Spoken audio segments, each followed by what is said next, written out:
गौतम बुद्ध के बचपन का नाम सिद्धार्थ था। अक्सर सिद्धार्थ एकांत में जाकर ध्यानमग्न रहा करते थे। एक दिन की बात है, सिद्धार्थ अपने उपवन में एक शांत जगह इसी प्रकार ध्यानमग्न थे कि तभी एक घायल हंस उनके सामने आ गिरा, जिससे उनका ध्यान भंग हो गया।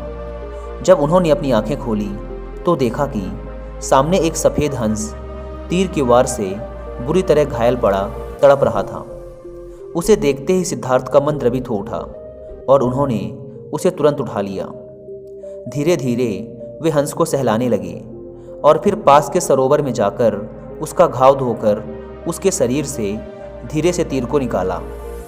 तीर निकालते ही वह दर्द से तड़प उठा। तब सिद्धार्थ उसे धीरे से सहलाते हैं और उसके घाव पर पट्टी बांध देते हैं। उसी समय एक ओर से कुछ शोर होता है और उधर से उनका चचेरा भाई देवदत्त आता हुआ दिखाई देता है। सिद्धार्थ के हाथ में वह उस हंस को देखकर बहुत खुश होता है और उस हंस को लेने के लिए सिद्धार्थ के पास भागता हुआ आता है। सिद्धार्थ, यह हंस तुम्हारे पास है और मैं इसे कब से इधर उधर ढूंढ रहा था। यह मेरा शिकार है और अब जाकर मिला है। देवदत्त ने हंसते हुए सिद्धार्थ से कहा। नहीं देवदत्त, यह हंस मेरा है। यह तो कब का दम तोड़ देता अगर मैं समय पर इसका इलाज ना करता। सिद्धार्थ ने देवदत्त से कहा। दम तोड़ देता तो क्या होता? मैंने इसीलिए तो इसे मारा है। यह तो मेरा शिकार है। तुम जबरदस्ती मेरे शिकार को हड़पना चाहते हो, देवदत्त ने गुस्से में कहा। इस तरह दोनों भाइयों में उस हंस के लिए वाद विवाद होने लगा और धीरे धीरे बात बढ़ती गई। तब दोनों ने मिलकर फैसला किया कि यह हंस किसका है, इस बात का निर्णय महाराज शुद्धोधन के पास जाकर ही होगा। और दोनों भाई राज दरबार में गए। वहाँ उन दोनों ने अपना अपना तर्क महाराज के सामने रखा।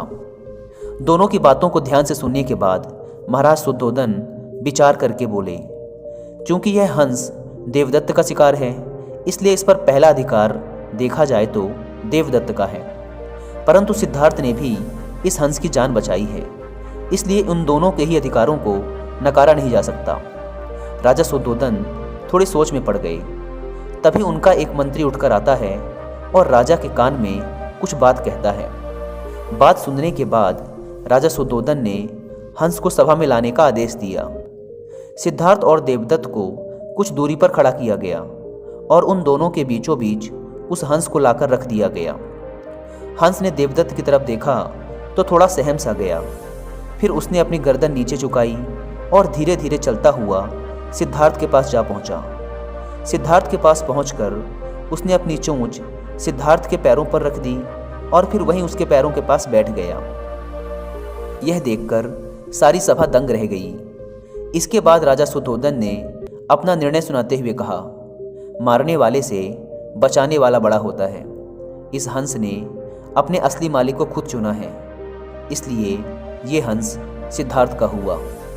महाराज शुद्धोधन का निर्णय सुनकर सिद्धार्थ की आंखों में एक चमक आ गई और वे उस हंस के शरीर पर धीरे से अपना हाथ सहलाने लगे।